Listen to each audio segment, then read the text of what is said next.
السلام علیکم ورحمۃ اللہ وبرکاتہ۔ میرا نام یونس شیخ ہے اور میں جرنلزم کا اسٹوڈنٹ ہوں۔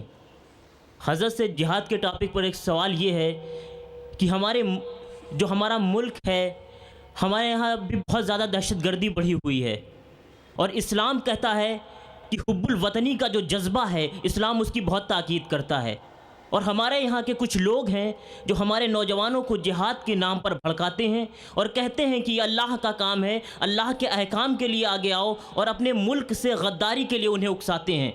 ان لوگوں کے بارے میں اسلام کیا حکم دیتا ہے، اور اسلامی منچوں سے لگاتار ایسی تنظیموں کی حمایت کی جاتی ہے، ان تنظیموں کے بارے میں آپ کا کیا خیال ہے؟ شکریہ۔ بھائی صاحب کا سوال ہے کہ کئی لوگ نوجوانوں کو بھڑکاتے ہیں کہ ملک کے خلاف جھگڑا کرو، یہ جہاد ہے وغیرہ وغیرہ۔ جہاں تک کہ ہندوستان کا سوال ہے،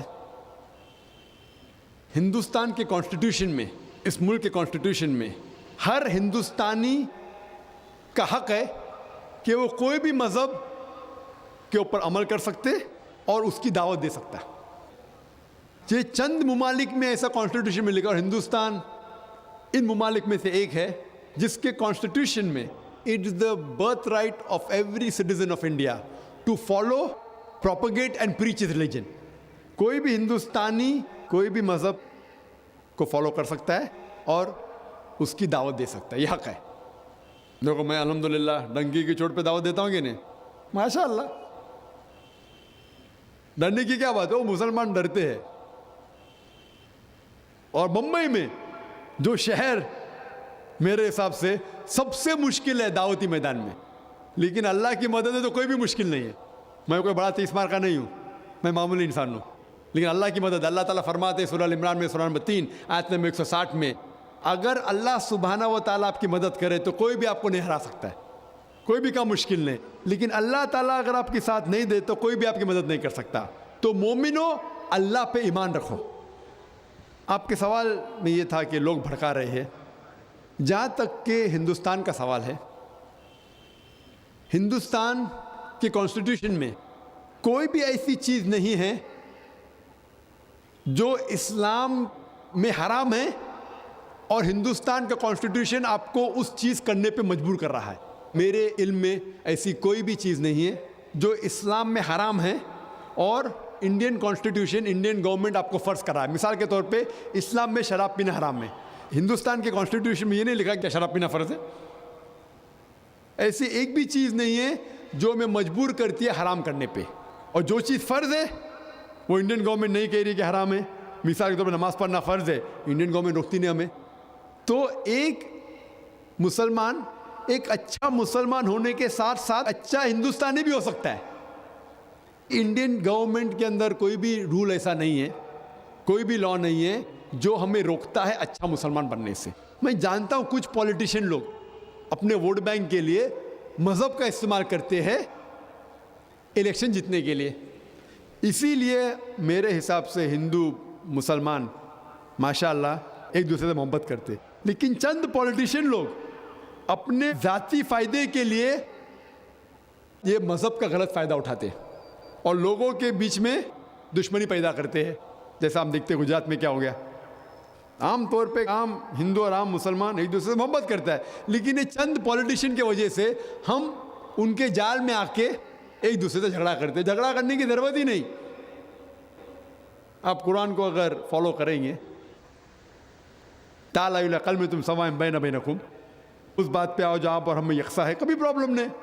میں کئی شنکراچاریوں کو مل چکا ہوں، کئی پنڈتوں کو، کئی سوامی کو، کئی پریس کو، کئی فادر کو، ذرا بھی پرابلم نہیں، الحمدللہ سب میری عزت کرتے۔ کچھ لوگ ہوئیں گے جو اندر سے نفرت کرتے ہوئیں گے، الگ بات ہے۔ تو میرے حساب سے اس ملک میں ہمیں حق ہے اسلام مذہب فالو کرنا، اسلام مذہب کی دعوت دینا۔ تو میرے حساب سے اس ملک میں دیکھیں تو ایک اچھا مسلمان اور اچھا ہندوستانی ساتھ میں رہ سکتا ہے، اس میں کوئی پرابلم نہیں۔ اگر کوئی جان بوجھ کے کس کو بھڑکاتا ہے حق کے خلاف تو یہ غلط ہے۔